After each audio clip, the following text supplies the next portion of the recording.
Comment potentialiser notre respiration et tous les avantages que cela implique. Donc, je vous rappelle, la respiration, une respiration ample et profonde, c'est un diaphragme qui se mobilise aisément et qui va agir sur la circulation générale du corps, artérielle, veineuse et lymphatique. Et donc sur tout ce qui va apporter de bon, de micronutriments aux organes, aux muscles, tout le système aussi veineux, donc tous les déchets qui vont être éliminés. Et puis la partie lymphatique, c'est toute l'immunité du corps qui va permettre de calmer l'inflammation et toute la gestion du stress.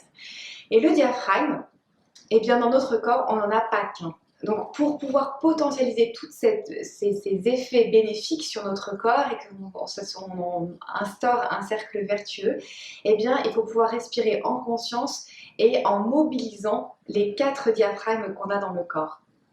Et ces 4 diaphragmes, eh bien, ils fonctionnent de manière synchrone. Et ils doivent fonctionner de manière synchrone pour être en bonne santé, pour que pour faire face à toutes nos tensions quotidiennes, et bien pour que ce soit le plus fluide et le plus facile possible.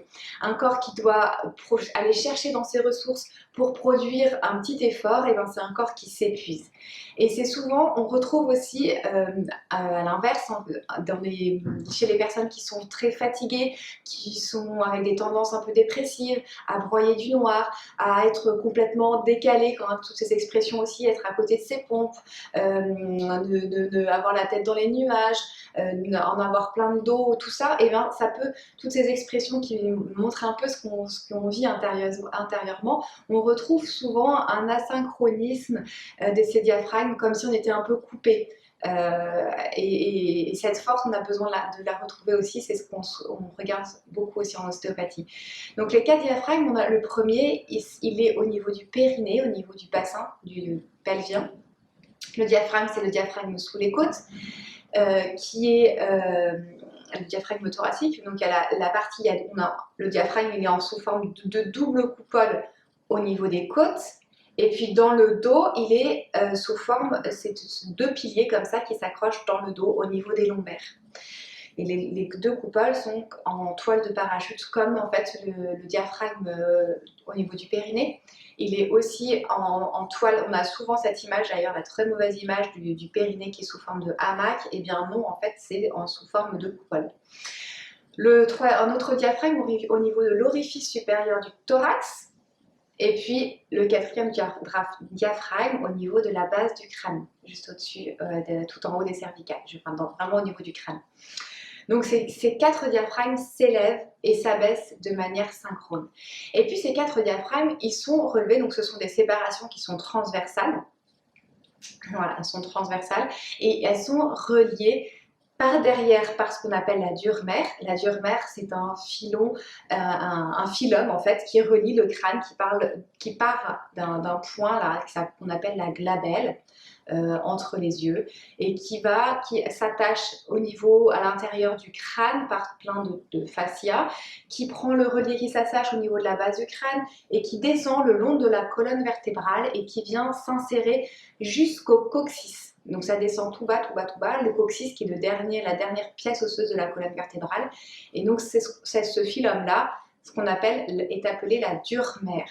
Et cette dure-mère relie aussi ces 4 diaphragmes, du coup, de haut en bas. Et cette dure-mère doit aussi être suffisamment souple pour que on puisse potentialiser toutes nos ressources internes et garder un taux d'énergie suffisamment bon dans notre corps. C'est aussi une des bases de l'ostéopathie. Quand on vérifie, souvent si vous avez l'habitude d'aller chez l'ostéopathe, on met une main au niveau du sacrum, au niveau des fesses, pour apprécier cette tension de la dure-mère et également au niveau du crâne, on vérifie le crâne pour vérifier qu'il y a une bonne communication entre le crâne et le sacrum et de vérifier que tout cela fonctionne bien de manière synchrone entre le crâne et le sacrum.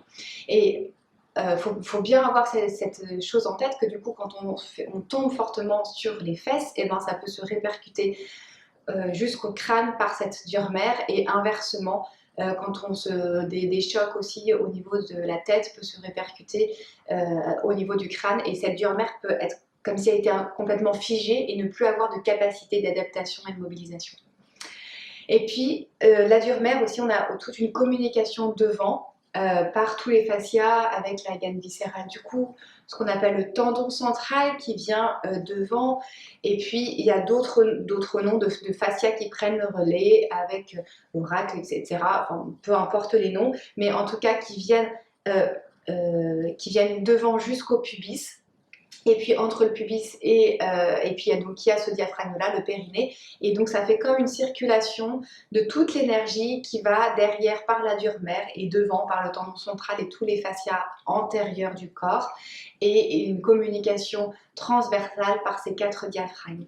Donc tout le corps fonctionne, il faut vraiment le prendre dans une vision complètement holistique et pas du tout systémique. Il n'est pas coupé, tout fonctionne de manière synchrone, en synergie avec toute cette reliance et cette communication du corps par ces fascias.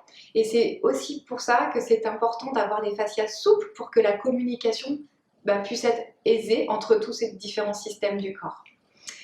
Donc quand vous respirez, eh bien respirez en conscience en partant par le périnée. C'est le périnée, là, le diaphragme pelvien, c'est ce périnée-là qui est le starter de la respiration et qui va initier la respiration. Et quand on souffle, donc le périnée se contracte et s'élève, le ventre se creuse, le diaphragme, quand on souffle, le diaphragme s'élève, et puis au niveau des côtes aussi ça s'élève, et quand on inspire, donc quand on souffle, donc l'air est chassé, quand on inspire, l'air rentre par le nez, descend dans les poumons, le ventre, le diaphragme se baisse, le ventre se gonfle et le périnée se relâche. Il se relâche, on ne pousse jamais sur un périnée, il se relâche. Et ainsi de suite. Et il y a tout ce système de circulation du coup qui se met en place dans tout notre corps et qui va permettre du coup d'agir sur la circulation artérielle, veineuse, lymphatique et sur pour pouvoir garder un bon taux d'énergie dans notre corps. Donc, respirez en conscience.